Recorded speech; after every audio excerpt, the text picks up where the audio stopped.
बिस्मिल्लाहिर्रहमानिर्रहीम। आप जैसा कि आप जानते हैं कि पाकिस्तान के अंदर जो रजीम चेंज का मंसूबा बनाया गया, उस पर अमल किया गया और पाकिस्तान को एक इंतहाई ख़तरनाक बुहरान का शिकार किया गया। हमने पहले दिन से उसकी मजम्मत की है और आज तक उसकी मजम्मत पर बाकी हैं। ग़ुलामी कबूल नहीं है हमें किसी भी दुनिया के मुल्क की और ताकत की।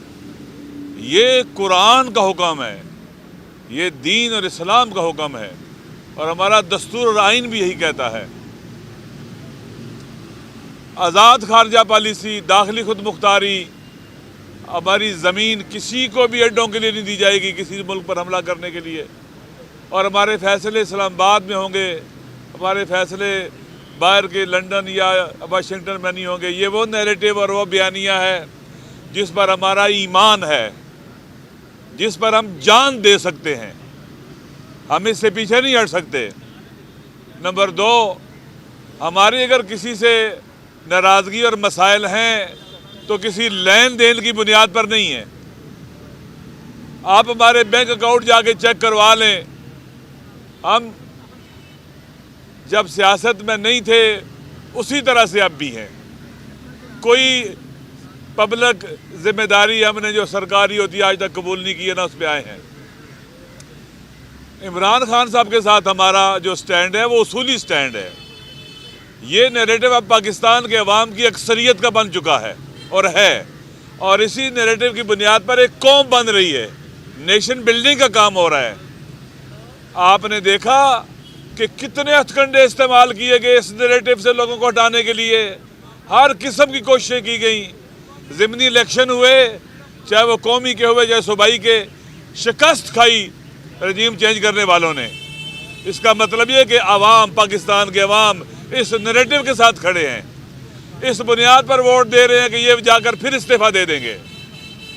लिहाजा रजीम चेंज करने वालों को ये बात समझ लेनी चाहिए कि पाकिस्तान के अवाम पाकिस्तान के साथ खड़े हैं, इस नैरेटिव के साथ खड़े हैं जिसने पाकिस्तान को इन बुहरानों से निकालना है और पाकिस्तान को एक बावकार पाकिस्तान बनाना है, एक सावरन कंट्री बनाना है उसे। हमारे जो किसी से मसाइल हैं, हमारे मसाइल काफ लीग के साथ है। मैंने पहले भी कहा है, इनकी जो हुकूमत करने का अंदाज हैंडलिंग है उससे हमारे इख्तलाफात थे और हैं भी। अभी हमारे शख्सी कोई इख्तलाफात नहीं है किसी के साथ, कोई लेन देन का मसला नहीं है। डिस्क्रिमिनेशन है और ये डिस्क्रिमिनेशन दुरुस्त नहीं है, आइन के खिलाफ है, कानून के खिलाफ है। लिहाजा हमने वो तमाम तहफ़्फ़ुज़ात आज खान साहब के साथ मुलाकात में बयान किए इनको और इन्होंने इनको रिकग्नाइज़ किया है। उन्होंने कहा कि आपकी जितने भी बातें हैं ये बिल्कुल दुरुस्त हैं और ना ये बर्डन है ना किसी को और बर्डन करना है, ये हक है आपका। लिहाजा उन्होंने वादा किया इनको सॉल्व करने का और यकीन दहानी कराई है और इंशाअल्लाह उम्मीद है कि वो इस मसले को सॉल्व करा देंगे। जहाँ तक ये हमारा एक वोट है, ये वोट अमानत है इनकी। हमने इन्होंने कहना है जहाँ कहना है हम वहाँ रख देंगे उसको। वोट का कोई मसला नहीं है। और ये ज़हन में रख लें कि जो आमतौर पर पाकिस्तान में बातें होती हैं, फ़लाँ को टेलीफोन आ गया, हमें कोई टेलीफोन करने की ज़रूरत नहीं करता। आप देखेंगे, हम भी हैं, दुनिया देखेगी कि हम अपने स्टैंड पर, उसूली स्टैंड पर बाकी हैं और इस पर जान भी दे सकते हैं क्योंकि ये वतन को निजात देने वाला स्टैंड है। शुक्रिया, थैंक यू।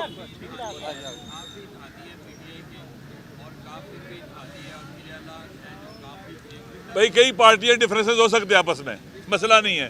डिफरेंसेस होना जेन्युइन है, हो सकते हैं और उम्मीद है कि खान साहब ये जो रिजर्वेशन है इनको हल कराएंगे और मसला हल हो जाएगा।